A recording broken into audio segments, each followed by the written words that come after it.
Hey there, so I'm going to be talking about doom and stoner metal. Um, Here's a picture of it.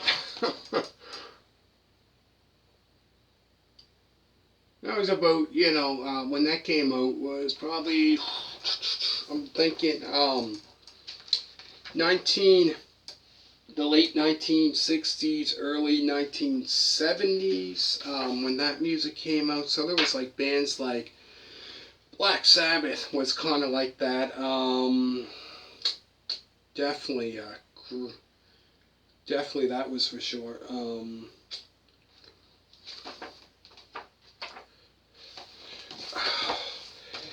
Like this here, those bands there, considered that's their kind of music, which was different. So it came out like in 1968 to like early 70s. I'm thinking around that time.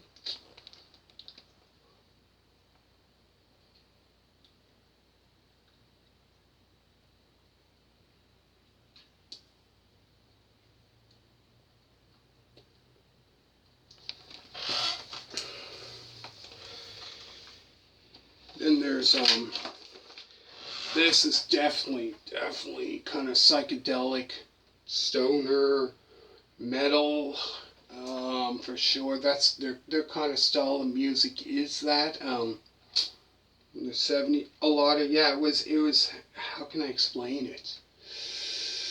Completely different. One way to find out is listen to the music, and yeah, it's out there, put it that way. They call it stoner metal for a reason. Um,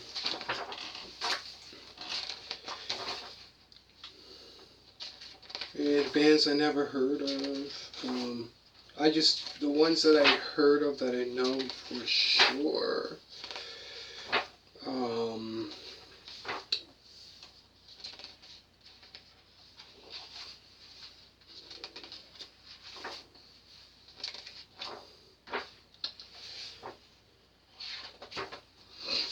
yeah, so that's what you would call, because that music was out there. It was hard to explain.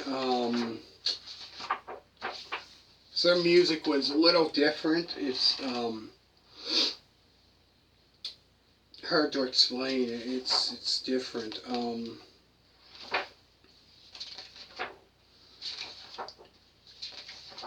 So there's lots of different, like, going to ones that I definitely, because a lot of this, quite a bit, I listen to quite a bit, but not every genre of heavy metal I listen to. Not all, but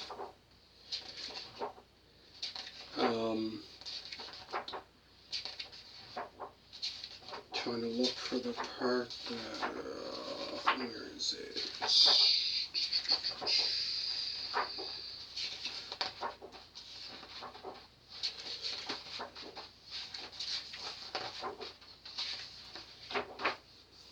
Okay, here, Prog Metal, which is kind of like progressive rock, if you ever heard of progressive rock. So this has that little progressive rock to it.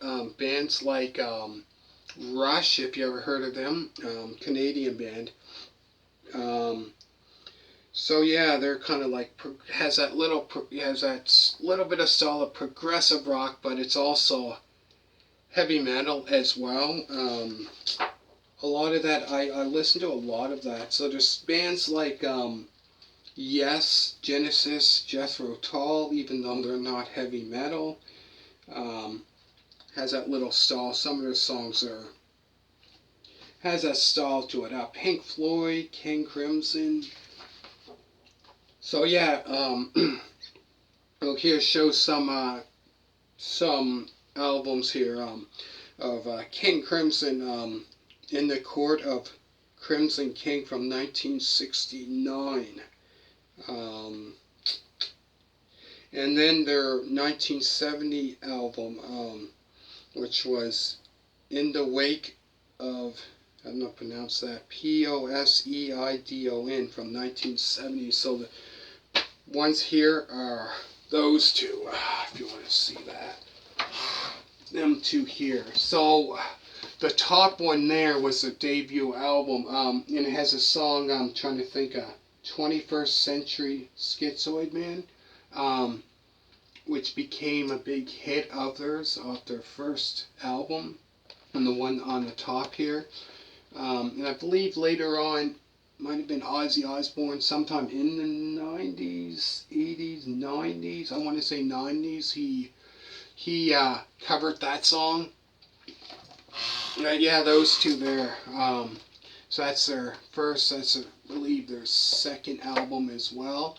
So they're kind of progressive rock, progressive metal, whatever that, yeah. So it has that little bit of metal to it.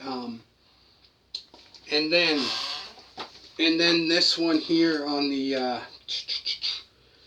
next one is, if you never heard of this band, great, and you're into metal, progressive, hard rock, heavy metal, definitely worth checking out. The Magician's Birthday from 1972 by the band Uriah Heep, that album, which what I found was a great album. I found it was quite trippy too. The effects on it, because the song The Magician's Birthday was like, trying to think how long was it? 13 minutes long, that song. And then there's album Demons and Wizards, which came out the same year. Another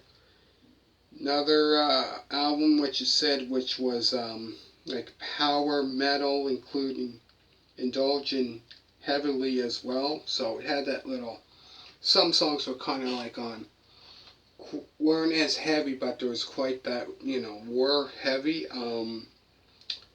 Great albums, great hard rock band. So there's the two there.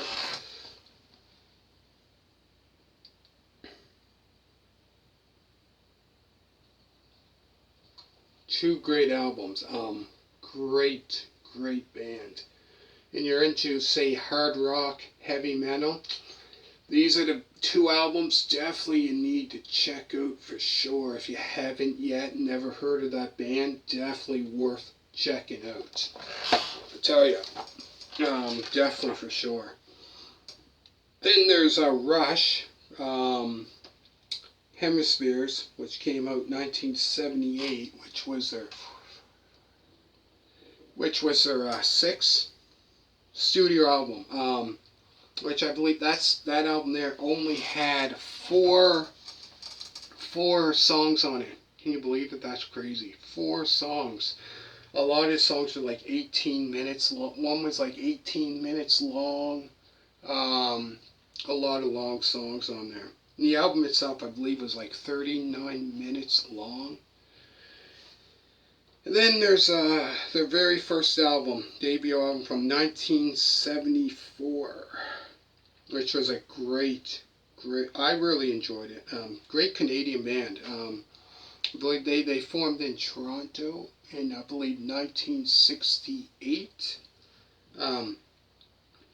Then there's 2112, which is a great album from 1976. There's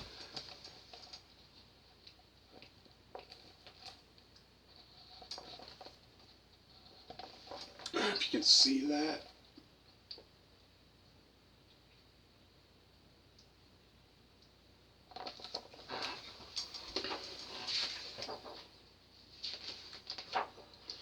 And I believe that's about it. Let me see if there's any more.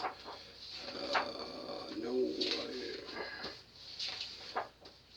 Yeah, so that's about it. So let me know what you think, and thank you so much for watching, and thank you so much for supporting my channel. Greatly appreciate it. So thank you, every single one of you, for that. So hopefully you enjoyed it. Make sure to hit that thumbs up, and bye.